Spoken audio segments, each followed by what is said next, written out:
Hello guys, আসসালামু আলাইকুম। আপনারা সবাই কেমন আছেন? আশা করি ভালো আছেন। আমি আজ নতুন রেসিপি নিয়ে এসেছি আপনাদের সামনে। আজকে চালতার আচার বানিয়ে দেখাবো আপনাদেরকে। আমি প্রথমে চালতাটা টুকরো টুকরো করে নিয়েছি কেটে। তারপর ভালোভাবে পরিষ্কার করে আমি চালতাটা সিদ্ধ করে নেব। একটা পাত্রে নিয়ে নিয়েছি, পাত্রে সিদ্ধ করে দিয়ে দেবো। আমি ঢেকে চুলাতে দিয়ে দিলাম, সিদ্ধ করে নেব। এভাবে একটু আমি মশলাটা তৈরি করে নিই, যে মশলাটা আমি আচারে ইউজ করব। পাঁচফোড়ন দিয়েছি, জিরা দিয়েছি আর শুকনো মরিচ আমি ভেজে নিয়েছি, ভেজে গুঁড়া করে নেব কড়াইতে। এদিকে আমার চালটা সিদ্ধ হয়ে গেছে, দেখুন গাইস, অনেকটা সিদ্ধ হয়ে গেছে চালটাটা আমি এখন নামিয়ে নেব। নামিয়ে ঠান্ডা পানি দিয়ে পরিষ্কার করে নিয়েছি। এখন আমি শিল পাটাইতে একটু থেতলি করে নেব। এক এক করে থেতলি করে নিতে হবে। থেতলি করে নিলে আচারটা বেশ ভালো হবে। এখানে সবগুলো আমি থেতলি করে নিয়েছি আচার। এখন আমি এটা বাগায় দিব, রান্না করব। প্রথমে আমি সরিষার তেল নিয়েছি, 1 চা চামচ পাঁচফোড়ন দিলাম, 1/2 চা চামচ জিরা দিলাম আর 2-3টা শুকনো মরিচ কেটে দিয়ে দিলাম। এখন এটা একটু ভাজি করে এখন চালটাটা আমি দিয়ে দিব। চালটাটা দিয়ে দিলাম, ভালোভাবে নাড়াচাড়া করে নিতে হবে, সব চালটার গায়ে তেলটা লেগে যায়। চালটাটা ভালোভাবে নাড়াচাড়া করে নিয়েছি। এবং স্বাদ মতো একটু লবণ দিয়ে দিলাম, স্বাদ মতো একটু লবণ আর 1/2 চা চামচ হলুদের গুঁড়া দিলাম। ভালো করে নাড়াচাড়া করে নিতে হবে চালটা। হলুদ লবণটা যাতে মিশে যায়, এইভাবে নাড়াচাড়া করতে হবে।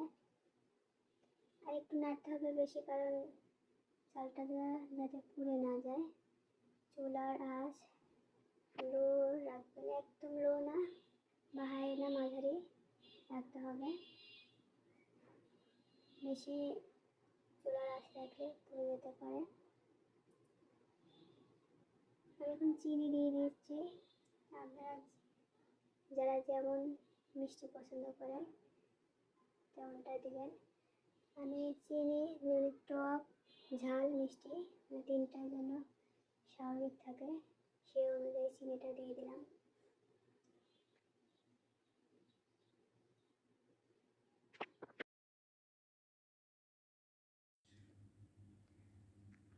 ভালোভাবে একটু নাড়তে হবে আর অনবরত একটু নাড়তে হবে, নাহলে পুড়ে যেতে পারে।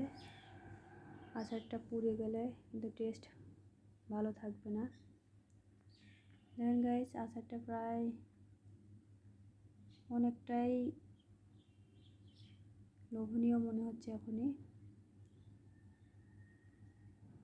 আচারটা নাড়তে হবে আর বারবার একটু একটু থেতলে দিতে হবে, যাতে ভিতরে একটু পানি না থাকে। আচারে পানি থাকলে কিন্তু আচার বেশি দিন রেখে খেতে পারবেন না, নষ্ট হয়ে যাবে। যে কারণে অনেক সময় ধরে এটা রান্না করতে হবে। আগে থেকে মশলাটা তৈরি করে রেখেছিলাম, ওই মশলার গুঁড়াটা দিয়ে দিলাম। পাঁচফোড়ন, জিরা, শুকনো মরিচ ভেজে গুঁড়া করে রেখেছি, ওটা দিয়ে দিলাম। ওটা দিয়ে এখন নেড়ে নেব ভালো করে, সব চালটাতে লেগে যায়। বেশ কিছু সময় ধরে নাড়াচাড়া করে নিতে হবে। এখন চুলার আঁচ লো রাখতে হবে, না হলে পুড়ে যাবে। লো রেখে আস্তে আস্তে নাড়তে হবে।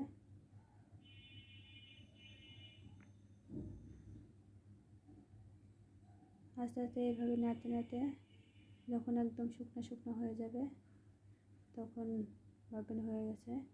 আমি একটু সরষের তেল দিয়ে দিলাম, কারণ মনে হচ্ছিলো একটু তেল লাগবে আচারে। দেখুন একটু তেলটা দিয়ে দিলাম। অ্যাকচুয়ালি আচারে একটু তেলটা বেশিই লাগে বা বেশিই দিতে হয়, নাহলে টেস্টটা বাড়বে না।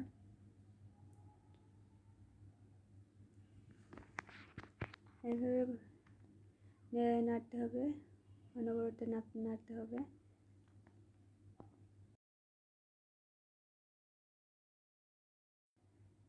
দেখেন গাইস, আমার আচার প্রায় হয়ে গেছে, এখন আমি নামিয়ে নেব। আমার আচারটা হয়ে গেছে, দেখেন গাইস আমি নামিয়ে নিয়েছি। আমার রেসিপি যদি ভালো লেগে থাকে রিকোয়েস্ট করবো সাবস্ক্রাইব করে দেওয়ার জন্য।